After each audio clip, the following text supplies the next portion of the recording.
Welcome back. In this video, we're going to create a bug in JIRA. And we're not going to, let's say, focus on how we can create bugs only in JIRA. The point of the video is actually how to create a bug.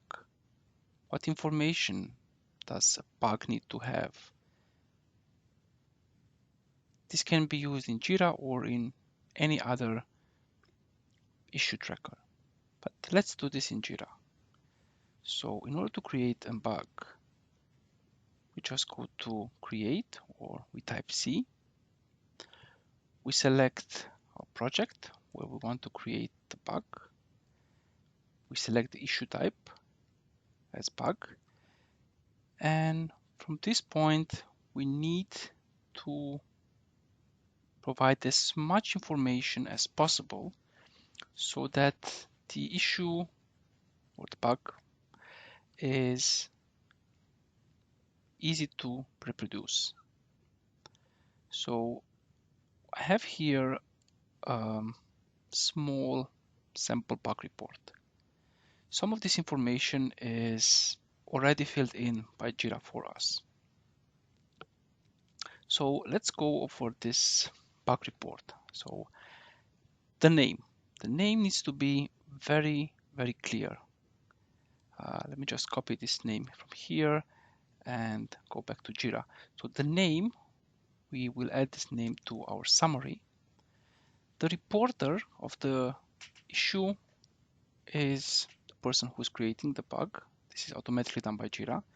Components. In another video, we created components, and here we can select the proper component. This is important because if we select the correct component, then the test lead or the project lead is able to easily assign the bug to the correct team. Going to the next field here, description. This is maybe the most important part of the bug. So if we just write, like in description, application crashes when you press save, it's not really specific, it's really generic. We need to be very specific in our steps. We need to describe as clear as possible and as understandable as possible.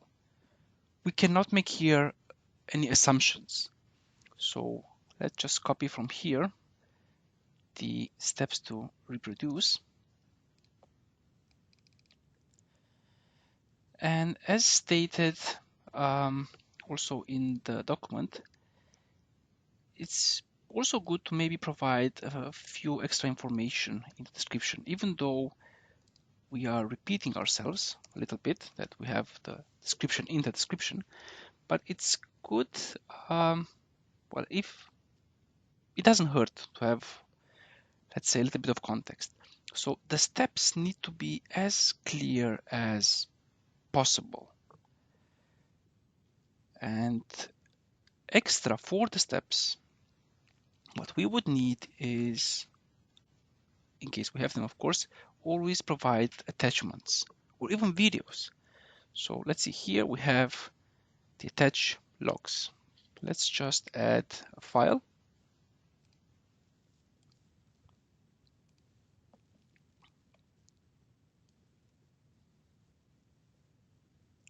So we added an attachment with the logs, and let's just reference it here. And we also will provide a screenshot. Just go here again, browse and add our screenshot. And as you can see, the screenshot was added. Everything else that we can add here that might help the developer reproduce is more than welcome. So don't be shy. So add images of the console log, information of the console log, information regarding a specific request. Everything that a user who uses the application can do in order to, in 100% of the cases, to reproduce this bug. Okay, the next item on our list is the fixed version. This we will not need to add because this is the version that in which the bug is planned to be fixed. We as a QA usually don't know when this is going to be fixed. So this is something which the project manager does. The priority as well, we can not set for ourselves usually. This is also set up by the project manager. Labels are very good. In case we have issues which we want to group together, we should always use labels. Then we come to the environment. So in the environment section, everything that you can provide is definitely helpful. So for example, if we go here, let's just copy this part from the build number, paste it here. So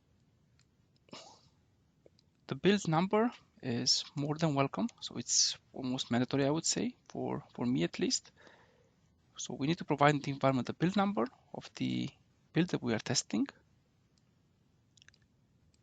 the environment from operating system point of view, and also where we are on the test environment or integration or even production. Okay, here the affected version. So here we can select one of the versions that we have. This is basically the version where you saw the issue. You can either use a version which has been released, in case we're talking about the production bug, or we can use a version which has not yet been released, or even both. Linked issues. If possible, or if that is the case, we should or we can link the current issue to previous existing issues. Assignee. We can either assign this ourselves if this is the flow that we agreed on in the team, or we can just leave it as automatically assigned. The epic link, it's always good. So we can select the epic here, so that when the project manager has a look at the epic, he will see that a specific epic is not yet ready because there is still a bug assigned to it. And also, in case we have the permission and in case the flow is like that, we can add the issue already into the sprint. And here you see it says sprint scope will be affected by this action. So what I'm missing here, and let's see, what I don't see is the severity of the bug, but I think that needs to be configured. Let's just select here all. Usually it's very important to, oops, let me just select the link again and sprint. Usually it's very important to provide also a severity, especially in the case of a blocker.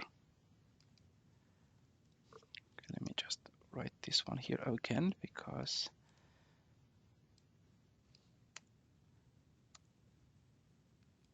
it was deleted. So in case you have a blocker, it's imperative to inform the project manager about this, because that means that the application is unusable and it needs to be fixed ASAP. So let's just create a bug. can see how it looks. So we have all the information that we previously discussed about. So the type, the effective versions, the components, labels were deleted as well. This is what happens when we restart or refresh the page a little bit. And it's always good to review your bug after you created it. So you can also go back, retrace the steps, and make sure that no extra information is needed, or if extra information is needed, that you edit the steps in such a way to actually make sure that it is reproducible.